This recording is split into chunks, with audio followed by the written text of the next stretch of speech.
wouldn't lie. I know. That's the What? thing. Is like I'm like, y'all are all fake to each other. Like I wouldn't trust anybody. Trust only yourself.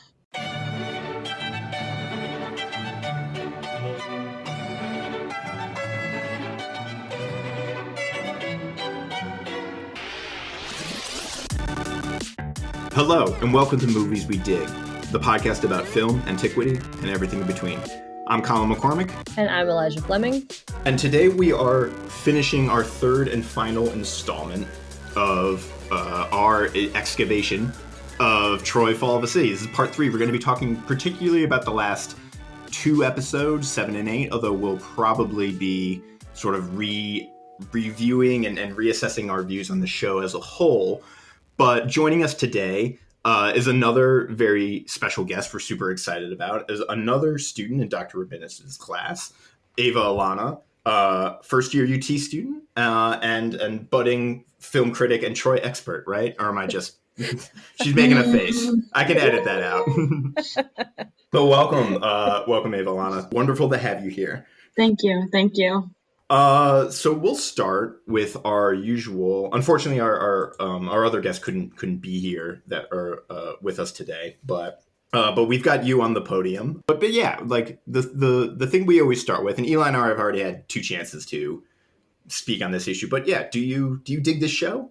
Okay, so I mean this in the nicest way to the people who made this show, but I don't know how you can turn a battle into something boring. Like half the time I was checking to see when the episode was going to be over. Because, like, they didn't have any of the fun scenes, none of the comic relief that was in the Iliad, you know? When they had, like, the people they were fighting, or they had their little competitions in their own camps, you know? And that was so much fun, and it was cool to read, and the gods were crazy, and that was fun. And then you get to the movie. The show. I think like a lot of people, maybe this is just because of like the weight of the centuries or whatever, but a lot of people think of the Iliad and all the attendant stuff as like very serious stuff. But I think you're right. There's a lot of like kind of like silliness in there. There's a lot of just entertaining stuff, and they managed to get all the boring stuff. Yeah. I mean, like, don't get me wrong. There was a couple scenes that I liked, but like I would have preferred less of them torturing this dude and more of them showing the gods messing around with them, or I agree. You know, yeah, them having their own fun. For sure. Yeah. So what's something that you did like? I did like the scene between the King Priam and Achilles with the sun. Like, the thing that really got me is when the king was like, "I'm sorry for your loss," and I was watching my friend, and I was like, to be able to say that to someone who killed your son, it was just kind of like really cool. I digged that part of it. Yeah, so we can start with that. So that's kind of one of the first things I think that happens in episode 7. Well, in addition to, I wrote down, so Priya makes another brilliant tactical move to put Paris in charge of everything, but which we can come back to. But yeah, so like this scene, probably one of the high points, I'd say, of Iliad 24, where Priam goes he sneaks into the Greek camp to bargain with Achilles over Hector's body. We've seen this also, with Peter O'Toole in the 2004 movie. I don't know if you've seen that. Did you guys watch that one? They watched on the day that I worked. Oh, gotcha. That's a bummer. If you got a minute, you should go back. That movie, I think, is like a key linchpin to understanding this show, I think, along with a bunch of other films, because this show, I think, is very indebted to sort of prior iterations. But this show takes a sort of different approach to the sort of Iliad 24, the Priam to Achilles, because in this one, they kind of dwell. It seems to me that Priam's sort of decision, or his envoy to Achilles, really dwells on mothers, which is a departure, I think, both from the Iliad and then also from the 2000 Troy movie, which is, I'm trying to remember how it really goes down in there, but it's more just Peter O'Toole being like, "Give me back my son." Well, the weird thing about the Troy movie was that they stay really close, actually, I think, to the actual Iliad, don't they? He says, like, I've now, like, kiss the hands of the man who killed my son, or something like that, or something along those lines. And that's like very, very Homeric Well, that movie that way. loved to sort of cherry pick lines Yeah, from the yeah. Iliad. And so it picked that one, I guess, which I don't Hmm. know. I kind of liked. I liked the Peter Yeah. O'Toole version. I thought it was really moving and meaningful. And I think this was moving in a different kind of way. Yeah, because in the Iliad, the one of the main sort of points of appeal is Priam actually talks about Achilles' father, and he kind of goes through the to like the appeal to fatherhood, or he's talking about like how he knew Achilles' father, and then is like thinking about his, like getting him to think about his own family. And the show kind of flips the script a little bit, because we get these scenes of Hecuba being very despondent, and she kind of goes almost like catatonic in Hmm. her, in her grieving, which is leads me to another interesting choice, which is about the sort of absence of Achilles' mom in this show, Yeah. who's a pretty big character in the Iliad. She comes down, she appeals to Zeus. She comes down and does stuff. She gives Achilles his famous armor. So it was interesting to me that they sort of invoked motherhood, but Achilles' mom goes mysteriously unmentioned. I mean, I guess it kind of makes sense though with like the whole way that they did the gods. Like they did have them in there, but it wasn't as big as a role. It wasn't as crucial. And like you could say it's because maybe they knew it wouldn't have been as big of a hit because some people are weird about still Greek polytheism and just polytheism in general. Mm-hmm. And also that it would have turned into more of that, like Greek polytheism, and less of some battle. Mm-hmm. So it could have been like a choice, like a thought out decision of removing this woman to Mm-hmm. keep it a certain way. And they kept a very, very sort of tight cast of gods. I think we only see like four of them really with any regularity. Hmm. Yeah. And you only see, is it Artemis, like once, Mm-hmm. way back in the beginning. Yep. You see Zeus. He's the one I think you see the most, and or him and Aphrodite. You see Yeah. them the most Hmm. probably, and mostly in passing. Hmm. And you see Athena periodically, and I think Hera. Yeah, but maybe Hera only again at the beginning, like when they first did the golden apple, right? I can't remember if it's her or Athena who shows back up at some one of the other ones shows back up at some point, but I can't remember now if it was Athena or Hera. I think it was Athena. Yeah. And where was I going? But then you get other ones that are like, this is, we mentioned this before, but there are times where like, where the show likes to sort of add gods where there aren't, or like maybe don't need to be gods, and removes them from other times where they are. Where I think the exception of the Artemis scene, we keep coming back to the Artemis scene back in episode 2, because that was kind of the most effective. And I think if it had been like that, where it's like, we know Artemis wants something, and then the priest has this brief flash of Artemis, and she Hmm. makes that very strange sort of haunting expression, and then then it's gone, but sort of her will, whatever her will is, a bit of a mystery, but you sort of know what we have to do, or Hmm. at least to get what we want. And then, but there's times like I feel like there would have been ample chances for things like that with like Apollo and the plague, Hmm. Yeah. or or in the Iliad, it's Hermes is the one who guides Priam Hmm. to Achilles. Yeah. That would have And been it takes cool. him out too. Mm-hmm. That would have been an interesting scene to have kept. Yeah. Yeah, and then you get, because like I think that we've mentioned that the shots we like are the ones where like you see a god and you're not even sure if it's just one person sees that god, if the god is visible to anyone but them, or they're doing something, they're just kind of walking or gesturing. Like I think my sort of where I've fallen so far in the show is that the god should actually just not even speak. They should just be there. They should be, because I think they speak just enough to be like, well, what the hell are they doing? Because they just Yeah. talk in like weird cryptic platitudes. And then so either you should go like full Homeric, have them just talking and arguing and at each other's throats and being like these real petty drama queens that are constantly kind of conniving, with each other, or just that more sort of like you just see Apollo on the hill, or you see Artemis at the altar, or you see Aphrodite walking along the beach, and you're not even quite sure what to make of it. I like that. Because also Yeah. you get these elements too, like in the we talked about the last episode, this weird aspect where Aphrodite mentions that the curse has been broken because Paris has died.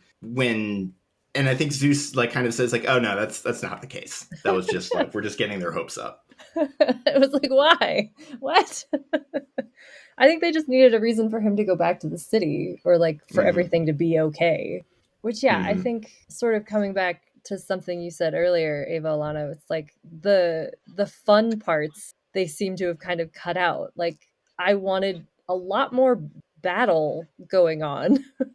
It and seemed like a it, small amount of battle for yeah, just like war. overall, like the choices that were made, it's like, why did we pick this to add and not keep something that was already there?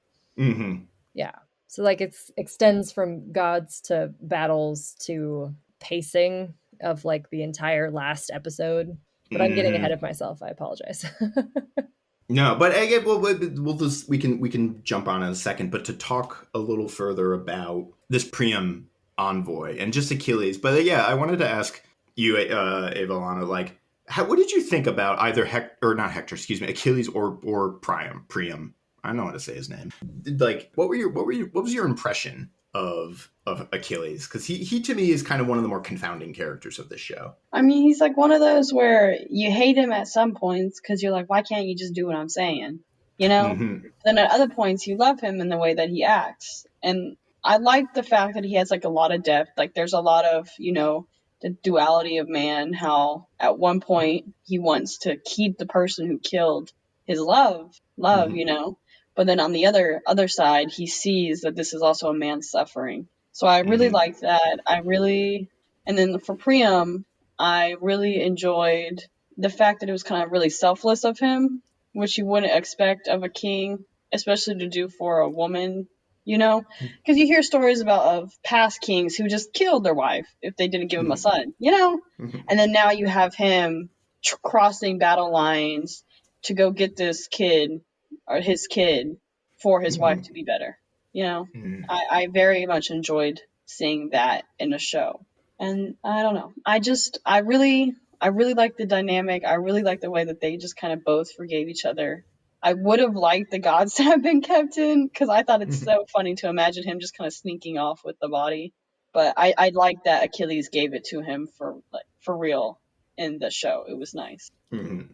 I think it is interesting that it's like, yeah, this entire family actually really loves each other. There like isn't a weird, well, I guess they're dysfunctional in other ways, but it's like They're really not great. Agamemnon.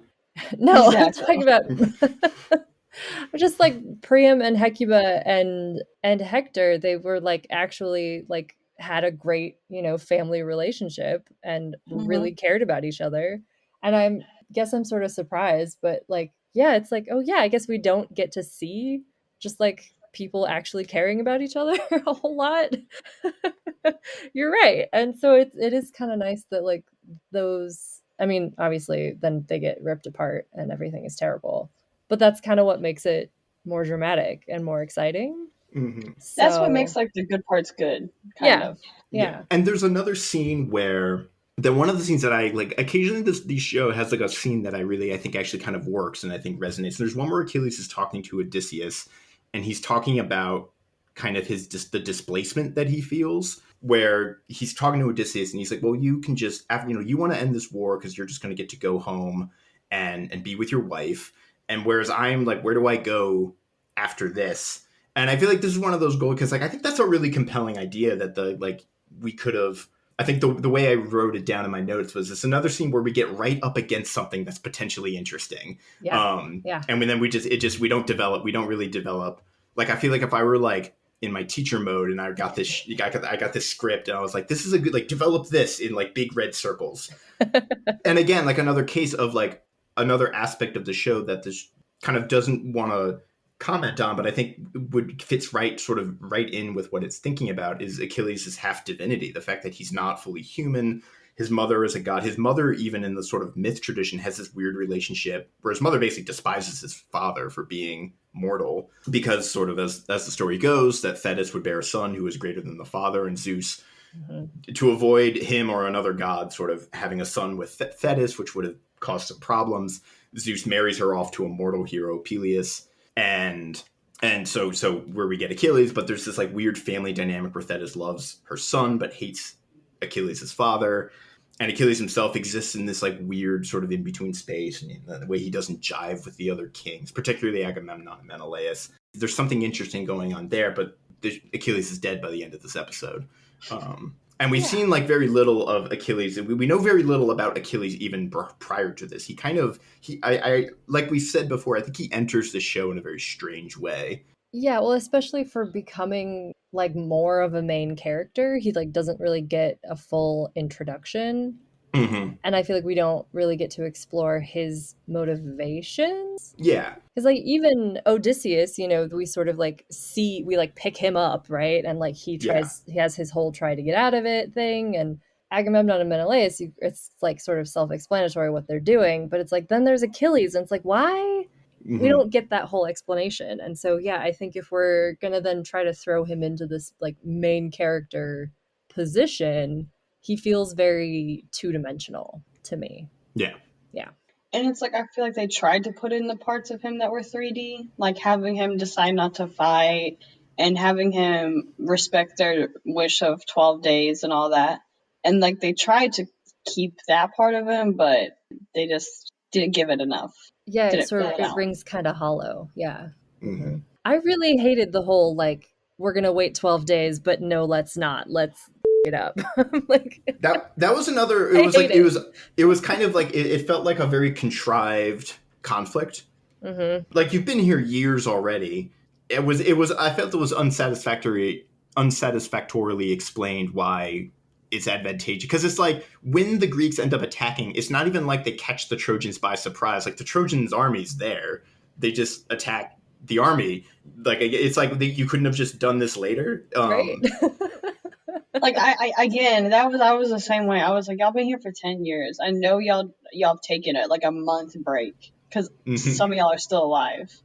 So yeah, again, it felt like it was another, like, the show sort of contriving conflicts. Like, we'll talk about Helen and the Spy later, but that's like another, I think, textbook example. Yep. Because then also it creates this other, because that whatever that growth and development I think we got from Achilles is sort of undone because he's sort of tricked. And again, Odysseus wouldn't do that, even though like 2 scenes earlier, Achilles was just going after Odysseus for being a trickster and being like someone who fights like tricky, scheming wars. Because there's this part where there's this development where basically Agamemnon and Menelaus conspire to get the war back on, to get some kind of unseen advantage over the Trojans for not waiting those full 12 days. So they pull a sneaky with Thersites where he kills one of Achilles' men. And like a very easy to see through ploy. Yeah. It was like, you guys bought that? I didn't buy that. No one should have bought. I mean, Odysseus sees right through it immediately, but then decides to lie to Achilles' face to motivate the war. Again, so we can create another conflict, but then, which motivates sort of Achilles' final. And Eli, you mentioned pacing problems, but I think this is where it's the most pacingist problemist is this sequence, probably the back half of episode 7, where leading up to Achilles' death. Because then, so the armies assemble, like they were totally, like both sides were completely prepared for this. And then they fight, and Achilles basically just drives through the army. And then, and then he gets to the Amazons. So let's talk about the Amazons at this fight.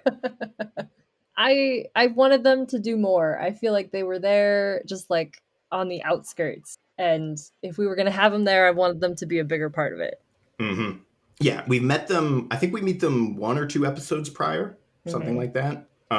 So we haven't known them very long. We get one scene between Penthesilea and Aeneas where Dean Thomas kind of flirts with Penthesilea.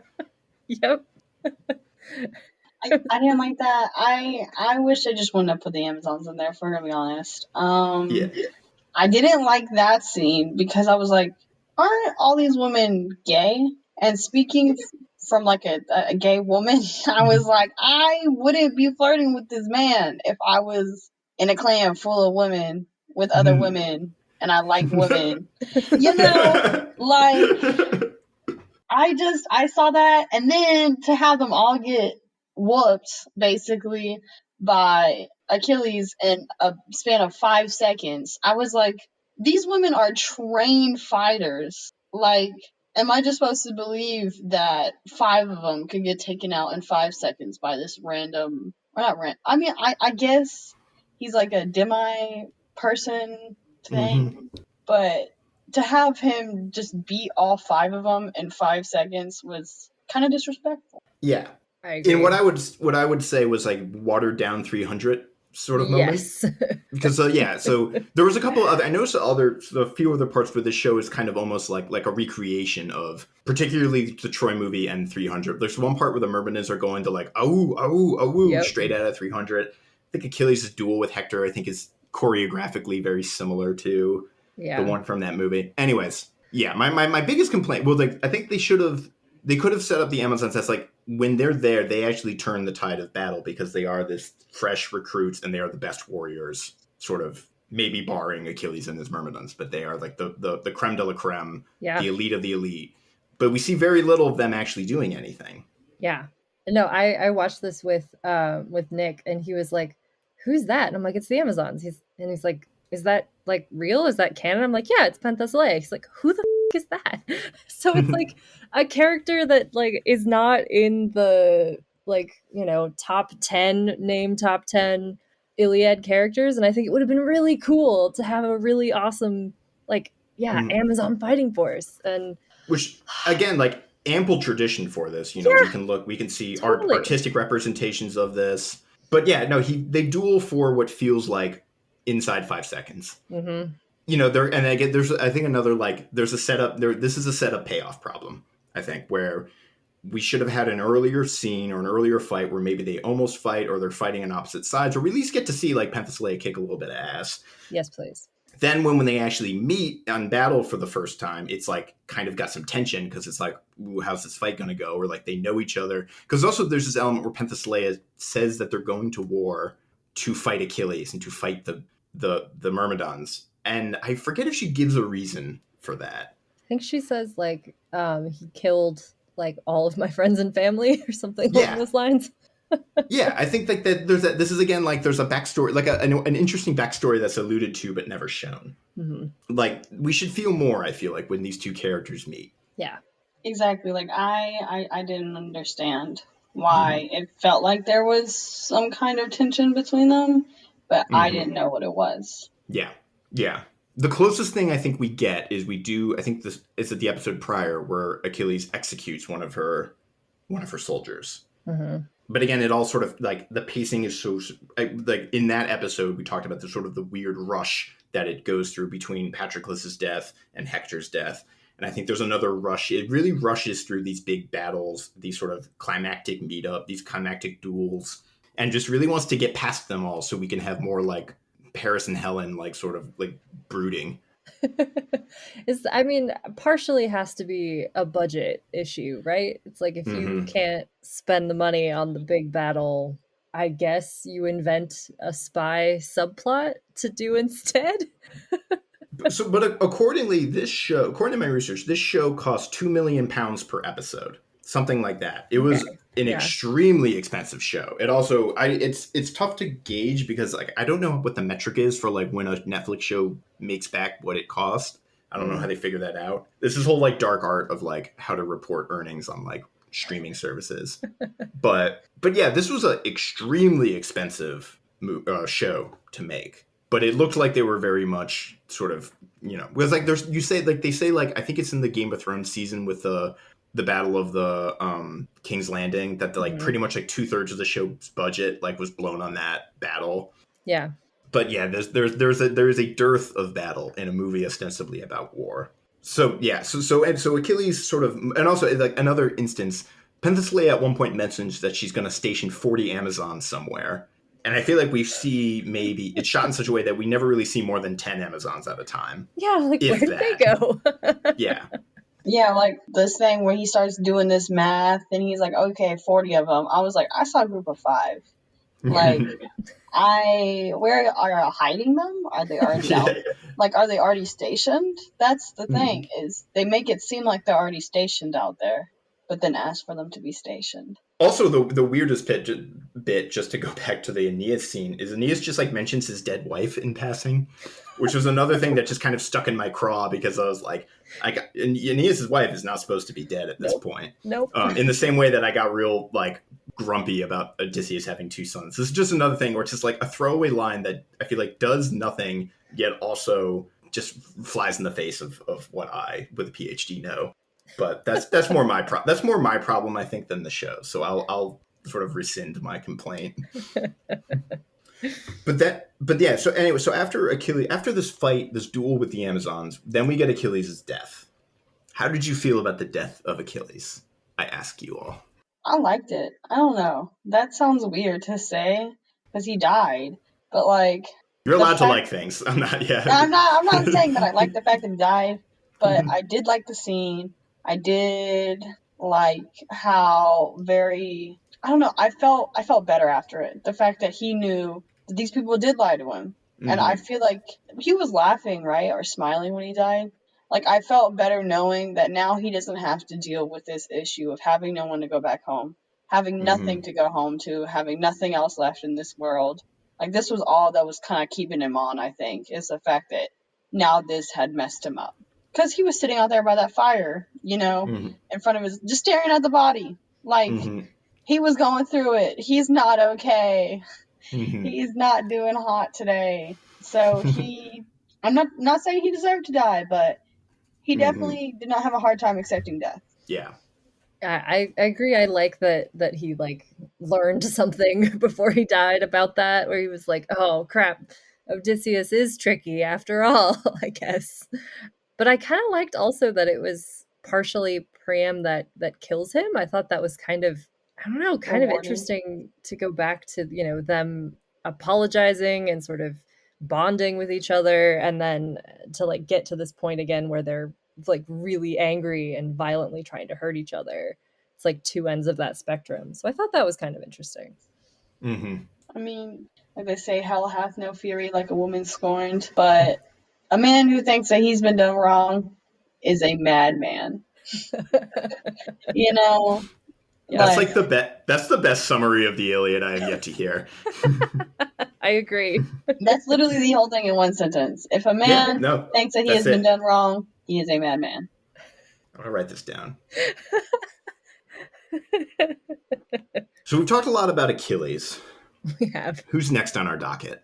Oh my gosh, that whole bitty woman, that whole thing that was going between them. You're a traitor. You're not a traitor. All that I could have done without. I was, The family dinner scene where Andromache is like, Helen, this is all your fault. You're the traitor. I hate you. And like, let me get drunk. And again, it feels like a sort of washed up, not washed. It feels like a sort of watered down version of a Game of Thrones scene with like Cersei or something like that, where, that like where somebody would get a little drunk at dinner and start like accusing someone else of like treachery. Yeah.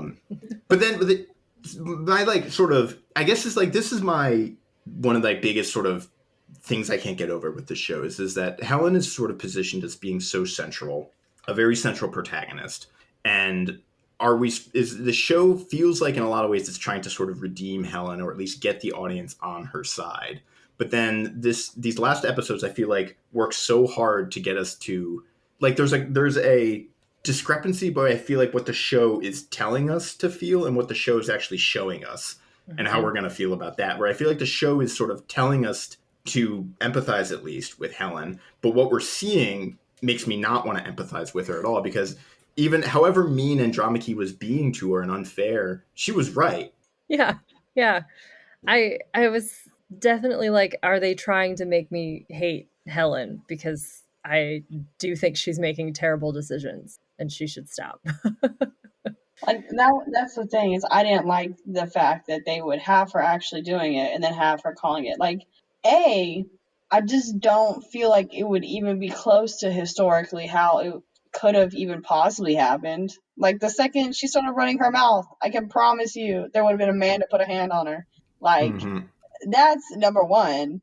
And then number two is that they just seem so like catty about it, and just to straight up call her out to her face. Like, who would ever do that? I don't see that happening. What would have been interesting, at least, is if they try to have her follow her or something, tried to have her catch her, have her really go crazy. Like, either have her go crazy or don't have her go crazy. Either have this spy plot or don't have this spy plot. Don't make it a boring spy plot.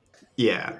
It's like, It almost like Yes. the scene, the show tries to do a thing where it's like in Troy, like the show seems to think that Troy is this like much more progressive place, in that like men and women rule sort of jointly. But like, is it? Like, I'm pretty sure I remember a good scene in the Iliad where she was like, I don't really want to do this. And then a god was like, oh, but you're going to, because Mm-hmm. you don't really have a choice. Yeah, yeah. I think it's Yeah, Aphrodite. She's like, Aphrodite basically tells her to like shut up and do what I want. Yeah. exactly. But I'm gonna like just try to, for my own benefit, try to explain this intrigue plot just so I understand it for myself. Where Achilles, so the spy that Odysseus sent in, lets Achilles into the city way back in like episode 3 or something. And Achilles meets with Helen, and I guess through his meeting with Helen, figures out that Paris and Hector went to Cilicia to figure out this tunnel thing. It wasn't like Helen didn't like conspire with him, and he threatened her. Achilles like threatens her, and then susses out what's going on, and then because Achilles got into the city, they're able to ruin the tunnel plan, which kind of dooms the city. And then so Helen, who was sort of some servant, saw Helen with Achilles, and then Helen tried to buy his silence. Meanwhile, the this is already, the more I explain it, the more convoluted it's getting. I know. So the servant saw Helen and Achilles, so there's already like suspicion, that's very suspect. And then the Pandarus, the sort of Trojan like vizier or whatever he is like sort of on her case. Xanthias, the Greek spy, kills the servant and frames Pandarus as the traitor to cover Helen's tracks. And then so now, which leads Helen to later sort of help when this spy is eventually snitched on by those kids, and captured. Helen helps him murder a guard and get him out of the city, with the message that she'll go back to the Greeks if they spare Troy. Because like it just seems to be like there were so many other ways out of this situation than what Helen did. And then it's because it's working to try and set up this choice Helen seems to be making, where it's like my own freedom or the safety of Troy, Right. which is a false choice. Yes. Because as we find out, Menelaus is like, I have no honor, so I'll just take you and kill Troy. Right. But Like, but at that even point, like, you're already there. yeah. But like at also like that point, I don't know. They could have set up that sort of choice differently, right? Mm-hmm. Like we didn't need an entire spy plot, and we didn't need like weird choices like conspiring to kill a guard to make that happen. Couldn't she have just killed him? I don't know. No, had she just killed the Greek spy, Yeah. or turned him in, or I feel like even just when Achilles first showed up, be like, hey, Achilles stuck into the city and threatened me. Yeah. I That mean, would I have know been that great. the Trojans maybe don't trust her, but like, yeah, but had she just been like that, then it's like, they came for me, but like, I didn't betray you willingly, Right. at least. And like, I don't know. Or, but to my mind, again, this is all I think sort of engineered so she has more to do, but it all sort of, it's like one of those, like sometimes in shows, like, one of the great frustrations is when characters are stuck into conflicts that could easily be solved by like 2 conversations. Yeah. You know what I'm saying? Which is why I think it's so nice sometimes to watch like Star Trek, where it's just like competent people behaving competently. Where this is like there's like there's so many ways like a normal thinking human being I feel like could have gotten out of this situation, but yet here's where we ended up. Because again, I think I said this last time, where the show knows where it needs to end up, Mm-hmm. and it takes a very strange route to get there. Yeah. I think that was I think Mitchell sort of framed it better, or I was trying to say something and Mitchell paraphrased it for me. Well, I do think they like for a story about war, I think you said this earlier. Yeah, there isn't a lot of battle and there isn't a lot of fighting. And if you're, telling a story about a siege, like that's boring. Like just sitting and waiting for stuff to happen. Like living through a siege is like terrifying but boring, right? Like nothing Mm-hmm. happens. And so yeah, it's like in contriving these conflicts to actually have something else to talk about instead of war. It doesn't seem to work. It sort of runs down that windy road to get to the end, which is, the invasion. I think I got it. Okay, so and by the BT dubs, part of this podcast is not just sort of reviewing movies, but also engineering our own alternative versions that we would pitch, because one day Hollywood is going to come knocking at our door with a 2 million pounds a day for our 8 episode Netflix show. I mean, I don't know, the way Netflix greenlight stuff, like maybe we will get a Netflix show. Hell but yeah. here's my alternative pitch, and I want to see what people think about. What if, rather than this like convoluted spy thing with Xanthias and this like unnecessary intrigue where you're covering up sort of minor crimes with worse crimes, what if instead it was like a publicly known dilemma where like Menelaus or someone early on says like, Helen, come back and we will spare Troy, and then Helen has to sort of deliberate, and maybe some people in Troy are like, freaking give her up, and then maybe some other people in Troy and maybe like some of the other women in Troy are like, no, well, like, hang on, like, why do we have to march to this? Why do we have to do what they say?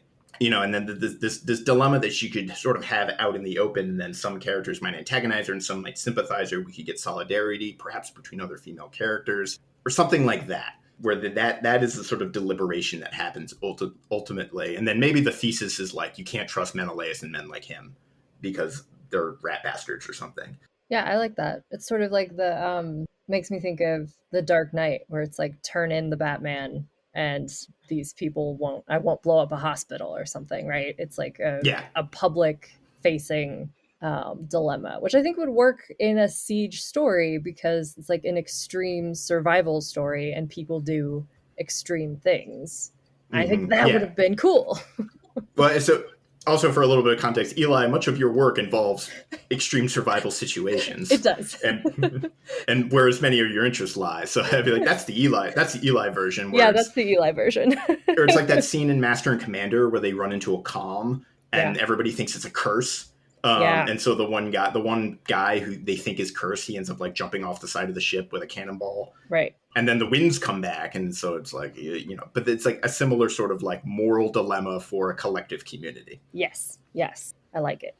If I did it, I would have put a lot more of the gods in there. They were so entertaining. Entertaining. My thing is like, I don't know, I just like the action. I like action where I don't the whole time feel like I could be doing it better. You know? Like, I would have replaced the spy plot and put them having their little competition. You know, like, that was fun. That was cool. Yeah. Or have, like, the gods come in and have them bickering at each other constantly. This is kind of off topic. But I remember you had talked about earlier the gods and how annoying it seemed that at times where they shouldn't be there, they were there. And at times where it would be cool to have them there, they weren't. I remember, I think it was episode 7 at the end, where they were talking about how they don't trust this to hold their end of the deal. Mm-hmm. That was the most useless scene I've ever seen in my entire life. I have no clue why it was there. I watched it, and for like a second, I was like, who are these people?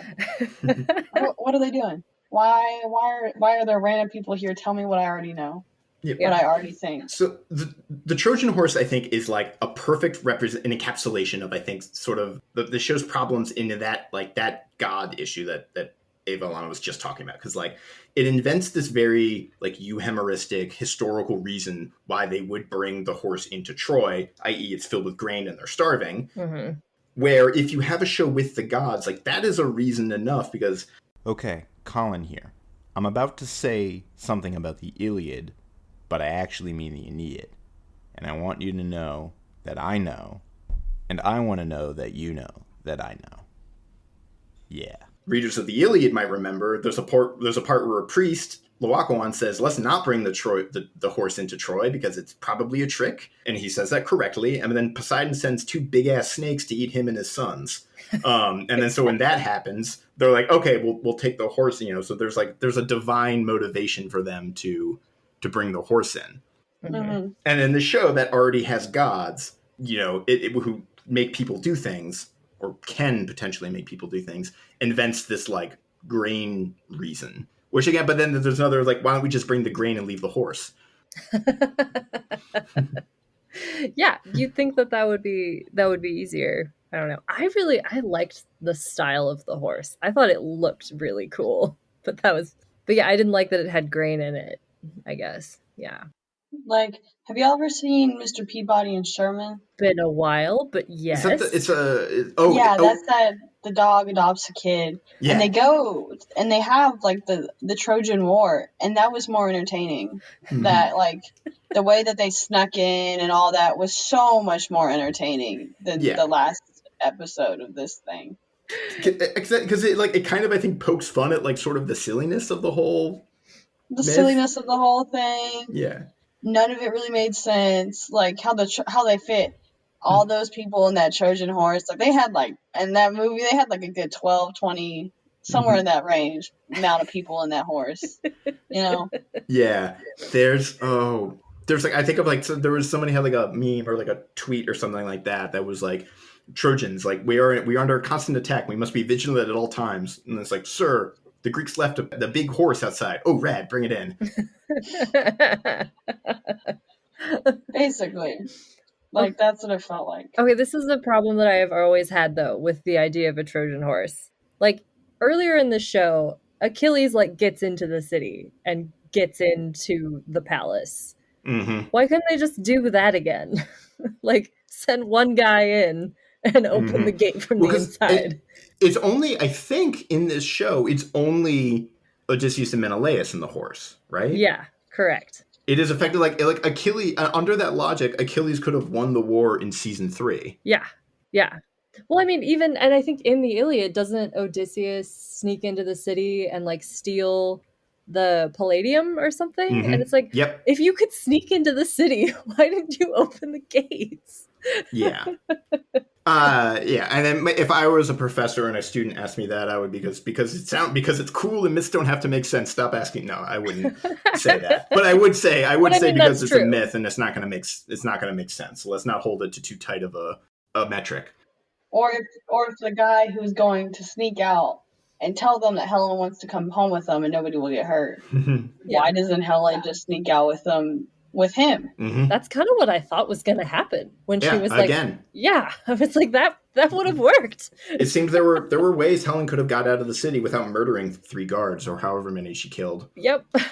But yeah, so now that brings us to the titular fall of Troy. Basically, the back half of episode 8. So how do we feel about, because this is the sort of climactic, big, dramatic moment when Troy falls and all these great on-screen deaths like Troilus and Deiphobus, 2 characters we've grown to know and love, who get more screen time in their death than Patroclus and Hector. I think that's just me being petty. I'll stop.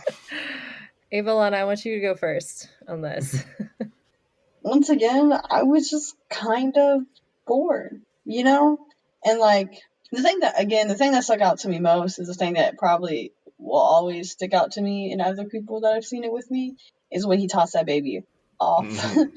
off that thing. That was like one of the scenes where I was like, okay, this might be a little messed up. Mm-hmm. Like, but also at the same time, I think about the fact that they probably have done that to other children. And I don't mean this in a hurtful way. And I don't mean to sound unsympathetic when I say it. But wouldn't Odysseus have been used to just killing babies like this? Like, I don't think it would have been as big of a deal as they made it. And I get that they're doing it because we're modern day and that's very surprising and shocking and terrible to us. But back then, they wouldn't have been thinking twice about tossing his baby. I think they would have just tossed it right when they saw it. I think it is interesting that we try to like make Odysseus a good guy. And I think we do the same thing with Achilles too. When in reality, all of these like Greek heroes do really horrible, violent, terrible things to men, women, and children.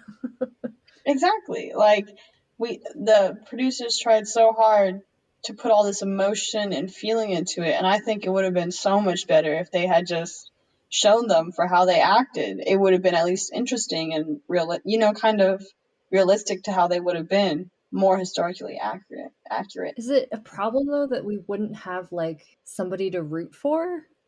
But I kind of like that. Like in the Iliad, you didn't really root for one or the other. If anything, I was rooting for the gods to accidentally die or something. Like you didn't really pick one side or the other, which Right. was the interesting part, which was the fun part. Is all you know is that you didn't really like anyone who was in charge. Mm-hmm. Like, I enjoyed that. I liked having that feeling. I don't like having to decide, oh, maybe he's good, maybe he's bad. Like, they're just kind of bad. Yeah, this is the part I'm gonna in an uncharacteristic move. I'm gonna defend this show a little bit. Okay. But so I do like that one of the directions I think they were going with Odysseus is his sort of like is I think there is a long tradition of sort of reading Odysseus as a very sort of traumatized veteran basically. And it goes even back to like in the Odyssey you get scenes where he hears a song about the horrible crimes that he committed at Troy and he cries. And like that's like the thing I'm sort of that we're tapping like he is sort of a person who like Troy follows him and I think and Andromache basically says this outright where she's like, Troy's going to follow you wherever you go. You're never going to get away from this. It's going to haunt you like a curse, which it does. I mean, Odysseus is a very sort of, he's almost, this is going to sound trite, but he's almost like Batman, where he's like, there's so many different versions of Odysseus that are all have a shared DNA, but are not necessarily like, you can look at like an Adam West Batman and a Christian Bale Batman, and like, these are two different things, but Odysseus is kind of like that too a little bit, where you get wildly different versions of him. But one of the versions or one of the elements is that he is sort of the sort of traumatized warrior who's followed around by all of his misdeeds and crimes, which I think like a case of the acting I think in the show where Joseph Mall I think does kind of elevate because you can really see it on his face, his like conflict. And the final shot of this show is Odysseus.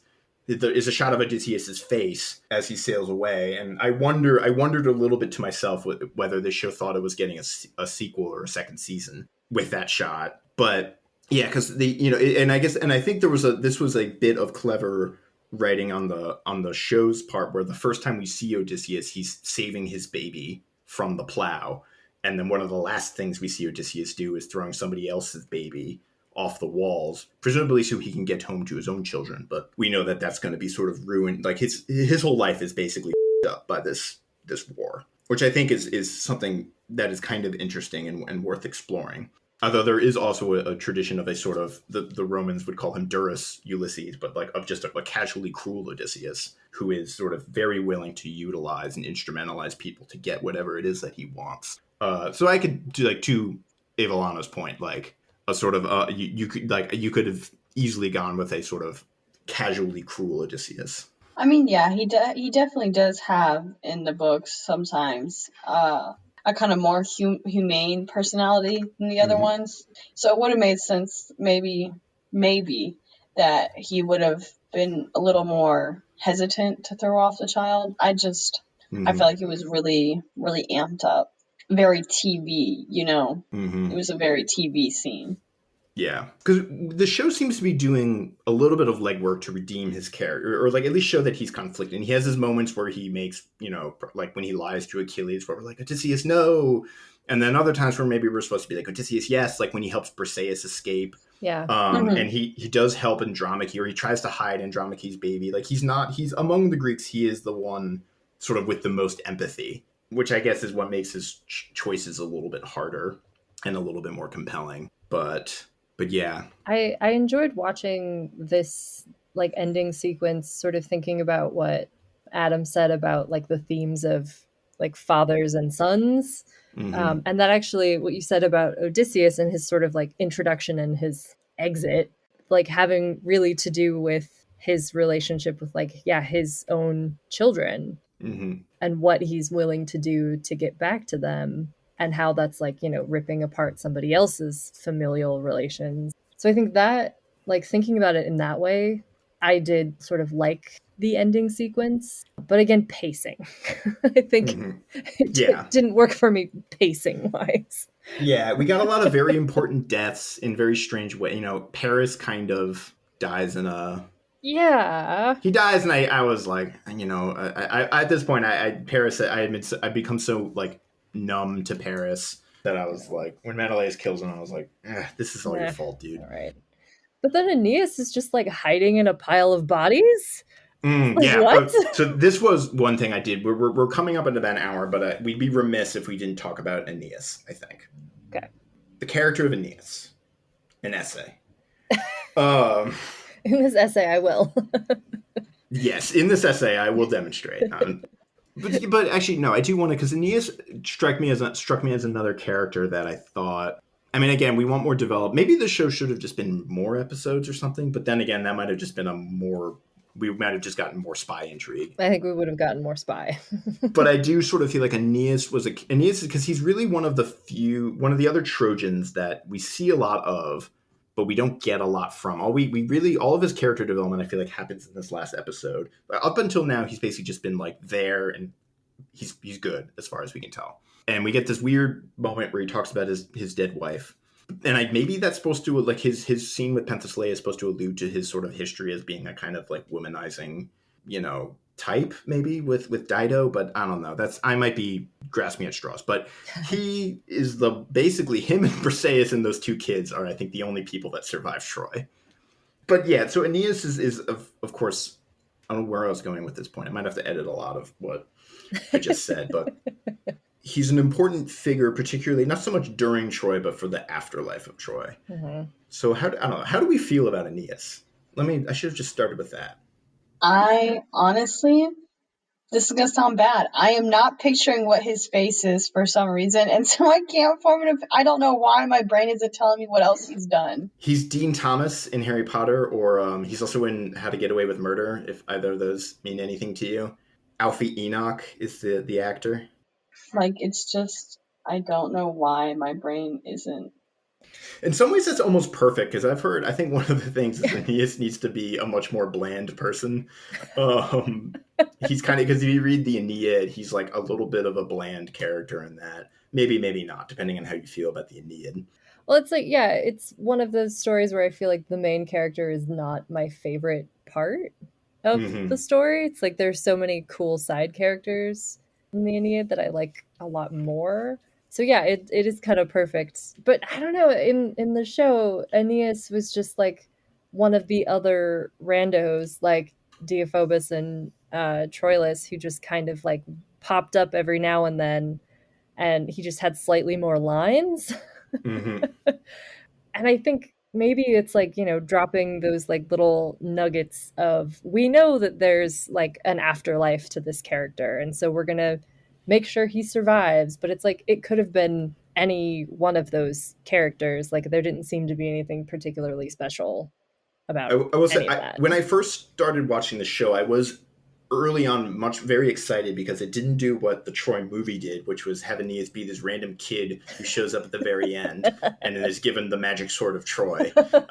So, kids who took Latin in high school can be like, but yeah, but then I sort of, the characters that the classicists want to see more of in a show like this is like Diomedes and Ajax and Aeneas, which like I feel like if a producer would look at that and be like, no, like, yeah, no way. Exactly. We can't spend a whole episode about Ajax arguing with Odysseus over who gets to keep Achilles' armor. But that's what I want. Yeah. You want to put all the little petty fight scenes in it. Yeah. Mm-hmm. Yeah, I want to see Diomedes just like wasting a bunch of Trojans. I want to see somebody pick up a rock that would have taken 10 men to lift in today's age and break somebody's hip with it. Yes. Exactly. They had stories about how they used to lift cattle all the time. Like, come on. Yeah. Let's see something crazy. There's so much material that I think that could have been utilized. And isn't Aeneas, he supposed to be like a demigod or something? Yeah. He is Aphrodite's son. So then I guess it makes sense that he was so flirty. But yeah. They could have chose like a smoother guy. I guess not a smoother guy. They could have chose smoother lines. Yeah. Yeah. Mm-hmm. A lot of what they said, I didn't. I just keep bashing on the show. I feel so bad. No, I really didn't even hate it that much. We should get Lucille back, because Lucille was a defender, I think. She was, yeah. And she was outnumbered at the time. Yeah. No, me and Lucille hang out all the time. hit her up later. I'm gonna text her and be like, did you defend this show? No. I bashed on it my entire episode. But we want your real thoughts, your real feelings. It's all good. I mean, a lot of what they said seemed very planned, very scripted. It just, if you're gonna have people who were from an ancient time try and write at least somewhat in that kind of, I guess they did at times. They did a really good job at times. I think between Achilles and Priam, there was like a really good respect in the way that when they pick up lines from the Iliad is when I like it. But when they don't, I don't like it anymore. You got to watch the 2004. I mean, you might hate that movie. Yeah, you might really hate it. That one has Brad Pitt in it, though, right? Yeah, it does. Yeah. Mm-hmm. It's in a very strange point in his career, and yeah, we could go into a whole thing about Brad Pitt circa 2004. Yeah, but, right. I had another just facetious. No, I just had one more question, which was: do you think Priam dyes his beard, or is it just like that? Don't even get me started on how mad I was that entire show every time he was on screen. Like, I during his scene with Achilles, I was trying to be nice. I liked him. But every other scene, I want him to get his face and that weird, stupid mustache beard combination off the screen. It was annoying me. It was driving me insane. Like, every part of my body was screaming to just shave it. All of it. Because I wanted one or the other to match. I didn't care which. It didn't really matter which. I just wanted it gone. Nice. I know. I'm like, why? I gotta look up that guy in real life to see if his facial hair is actually like that, or because it's just so like weird for your hair to go white and now whatever. Oh, I just looked it up. He's way better looking with. Ew, no, he has it again. I think it goes back and forth. Okay. If he's feeling it, he'll put the whole mix match bang going on. But if he's not, he'll shave his face and look decent. Mm-hmm. I don't think I should be allowed to critique stuff. I'm way too mean. All of your feelings are valid. And then, like, oh my gosh, this is gonna sound mean too. Going back to when the gods were standing outside the gate, like in my mind, all I could think about is like, why are they standing there like NPCs? Like, they're about to offer me a quest right outside the gates. Like, that was such a weird spot for them to be at. I would have preferred if they were like watching from like a tree or something. I don't know. Something that would have been at least entertaining.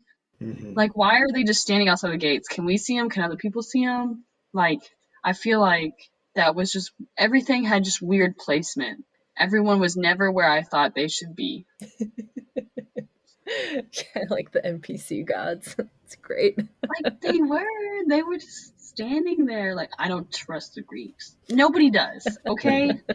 Like, thank you for stating what we've already been looking at. Yeah. Yeah. And then he got shanked, right? The kid, one of Achilles' guards, got shanked by, or slit his throat by some other old guy. Yeah, by Thersites. Yeah. Like, that's what I was real weirded out. Like, how is this young man? I mean, I guess he got caught off guard, but at the same time, I feel like he could have shouldered him something. Mm-hmm. It would have been a lot more than just him putting a scratch on himself. It would have been. Right. I mean, I still like even that whole scene, how no one thinks this is a very suspicious thing to happen. Right. Like, oh, the Trojans are gonna, they're breaking the truce. They're gonna kill one random guard. That's their big move, to break the truce. Mm-hmm. Not at all. And then the guard who exactly who belongs to the guy who's the one enforcing the truce. Right. I think it's so emblematic of just The like, very, yeah. like, all that. Nobody at all is suspicious. Like the kid who let him in, the kid who did not kill their king, Yeah. is the one that they decided to kill. Oh yeah, no, exactly. That's doubly good point. So yeah, in conclusion, our general feelings on this show. We deserved better. Don't we all? Conclusion, it was not it. They failed. Yeah. They get an F. More like Troy Fall of a Show. Oh, sorry. My real, I think if I were to change really one thing about the show, I want probably about 60% less Paris and Helen, and I want it to be more of an ensemble cast. Mm-hmm. Take out the spy thing entirely. Yep. Make it more of make Helen's Dilemma more of like a public moral sort of issue, and really just we should get a little bit more of guys like Aeneas and Achilles. Mm-hmm. and flip back and forth. But yeah. Yeah, I think there was so much material that they could have really, really utilized differently. And I think some bad choices were made on how to yeah, create conflict where there really wasn't any. I wish, because this is the thing that we always say that we want. We want a mini series. We want something that's really, going to pull everything apart and take its time and, do some justice to some these stories. But this is not the way to do it. I think they maybe needed to use more of the actual material or pacing, just pacing. Gosh. I mean, well, I was about to say, one thought I have is like, well, it's not an Iliad show, so we should follow the Iliad, and then you would have, one episode per book, but you have 12 episodes, but then you'd have like not all books of the Iliad are equally as exciting. So yeah, no, we we don't need to follow. Yeah, we don't need to follow the books, like book by book. No, you'd write yourself into a corner pretty quickly, I think, that way. Oh, yeah, no. To the extra material point, I had my other alternative pitch, which is we should have gone with the alternate tradition that you see in Greek tragedy and elsewhere, where Helen isn't even at Troy. She's actually whisked away, replaced with an eidolon, like a sort of duplicate copy. That duplicate is the one at Troy where everything goes down. The real Helen, meanwhile, is in Egypt, hanging out with the king in Egypt. And the characters in Troy don't even realize this until they're on their way home and Menelaus gets blown off course and lands in Egypt. And Helen was there the whole time. Yeah, that'd be great. That's a sort of Peabody and Sherman-esque level. Like that, I want to see that in an animated sort of comedy series. Yes. Where like someone just be like, you mean to tell me that we spent, and also it should be like a Seinfeld, I guess, is like, we spent 10 years at Troy. Yes. What we're wasting our time here. I would pay money to watch that. Yeah. Because that play is one of the more sort of comedy dramas that Euripides writes. Because I made a mental note. I was like, I gotta mention the alternate Helens in Egypt plot or a version that shows up in this sometimes, because that's just there is no such thing as canon in mythology. Exactly. Okay. Any other final closing thoughts?